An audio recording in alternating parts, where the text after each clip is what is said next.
Right, so hello and welcome back to Books and Things and welcome back to Brontë Week. Now today is a very, very important day because today, the 21st of April 2016, it is 200 years since Charlotte Brontë was born, which is pretty important, I think, and it's the whole reason why I'm doing Brontë Week this week rather than another week. But today I'm not going to be talking about Charlotte Brontë, today I'm going to be talking about Anne Brontë and her brilliant, brilliant novel, The Tenant of Wildfell Hall.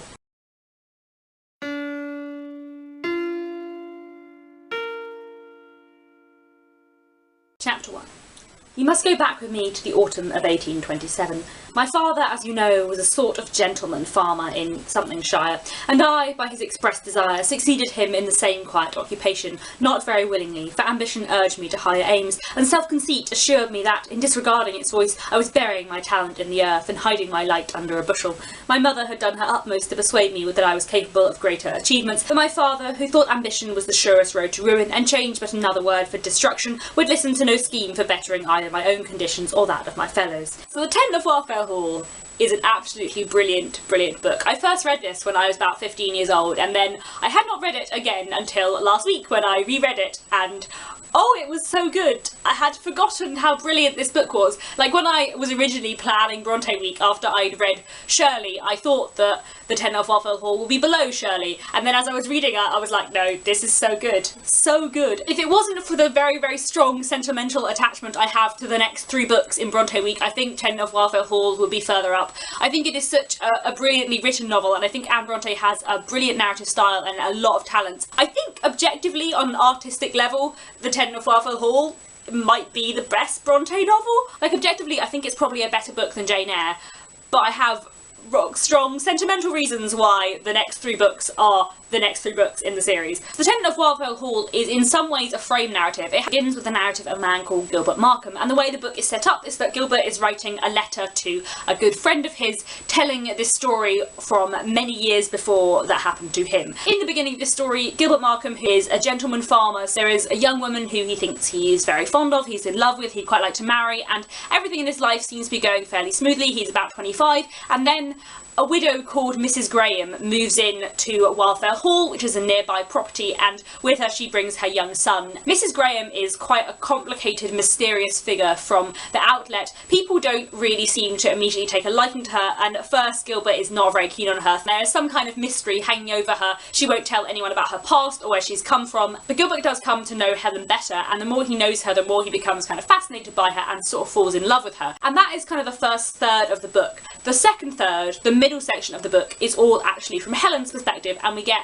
her diary, not of the time when she is meeting Gilbert, but of her life several years before, and we find out what has led her to live with her son in Wildfell Hall. And in the final part of the book, we go back to Gilbert and we sort of see Gilbert's interactions with Helen in the present again. So the book has this sort of three-part structure, which I think some people are less fond of, and I've heard a few people say that they found Gilbert's narrative less engaging than Helen, and vice versa. For me, I really like the structure. I think it works really well, and I think it's nice to get these dual perspectives on the situation. I like the fact that we see the world's view on Helen before we see Helen's view on Helen. I think that is very, very interestingly done. At its heart, in many ways, it is a book about domestic abuse. It is a book about the ways in which women were abused and taken advantage of within the Victorian marital system. It is also a book about alcoholism. There is a lot about parenthood. There is a lot about the kind of cruelty of men to women and vice versa. There is a lot about reputation and social standing and how people's perception of you can affect your life. There is a lot about like money and class as well, which I find really interesting. There is also a lot in this book, as in many of the Brontë novels, about the kind of clash between respectability and wealth, and how wealth doesn't always equal respectability. It's a very, very complicated novel and very ambitious, very brilliant. The criticism of patriarchy and the proto-feminism in The Tenant of Wildfell Hall is brilliant, and it's one of the things that I think is so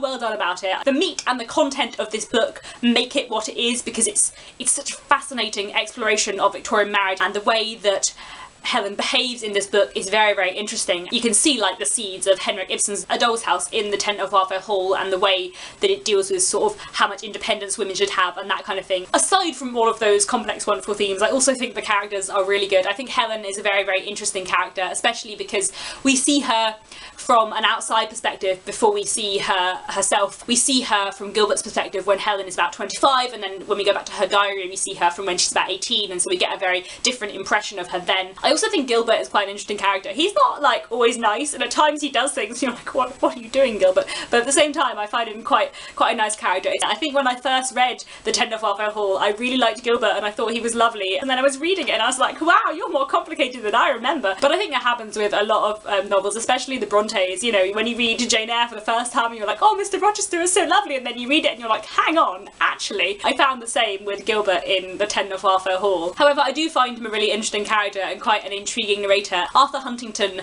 has to be a fascinating character. For all that he is despicable, his complete disregard and carelessness, I do find believable. I also think Mr. Hargrave is quite an interesting character because he toes the line, that thin line between being genuine and trying to take advantage of a woman in a vulnerable position, and you never quite know how to judge him. You never quite know which he is. I also find Millicent quite an interesting character, and the other marital relationships that we witness while we're witnessing Helen's are also quite interesting and offer quite an interesting sort of portrait of Victorian marriage from other angles. Also, I've already spoken about the structure, and I really do love the structure of Tenant of Wildfell Hall. There's something very intriguing in the Tenant of Wildfell Hall and Wuthering Heights, in which we have these female narratives embedded within male narratives. We have male narrators who are recording for us a female narrative that's been told to them. You know, in The Tenant of Wildfell Hall, Gilbert is writing a letter to his friend, who is also a man, and in it he copies out massive sections of Helen's diary. Although he is taking Helen's diary, the words that she wrote, he does admit that he is leaving a few passages out that he doesn't think will be of interest to his friend. I find this a really intriguing aspect of Wuthering Heights and The Tenant of Wildfell Hall, because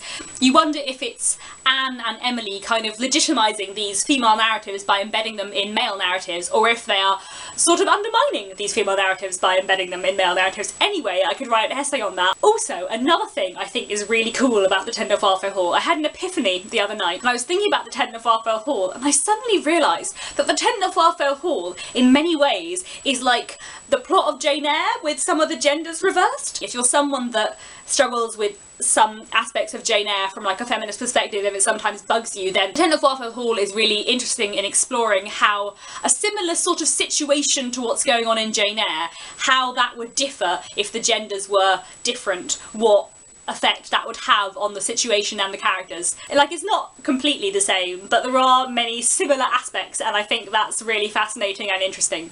Anyway, I don't really have that many things that I don't like about The Tenant of Wildfell Hall. Like, none of the Brontes novels are perfect. In all of the Brontes novels, there tends to be, for me, one passage or one scene when I'm like, what just happened? And why did it happen? But there's one bit where Gilbert acts in a way that I feel is a bit out of character. There are a few other points as well. You know, this book is supposed to be a letter being written to someone, and within it we have this diary, and within Helen's diary she records many conversations, and within some of the conversations that Helen is recording there are like stories told and other conversations narrated in a similar way to Wuthering Heights, really. And as with Wuthering Heights, sometimes it does push you to the bounds of believability, but there are a few points in The Tenant of Wildfell Hall, I feel, where you just don't believe that someone would tell someone else that conversation in that much depth. However, these are all like really such minor things. It really is so good, and I genuinely think the only reason why it's not further up my Bronte hierarchy is because I love these other three books so much. It seems such a crime to me that this is my fourth favourite Bronte novel, because it is absolutely incredible. I think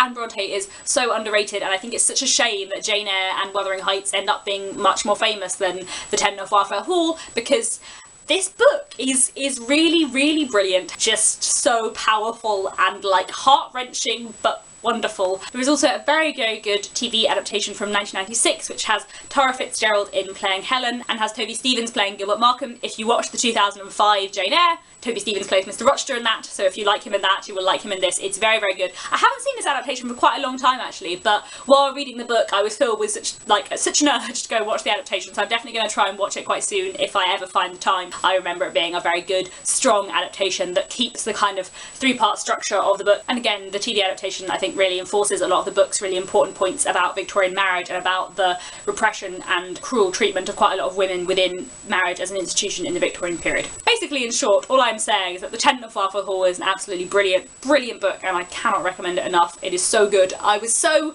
impressed. I had forgotten just how brilliant it was, and rereading it has been such a wonderful experience because it is such a brilliant book. Anyway, I think that is all I have to say for today. I'll be back tomorrow and I'll be talking about my third favourite Bronte novel, getting nearer to the top. In the meantime, happy reading, and I will see you very soon.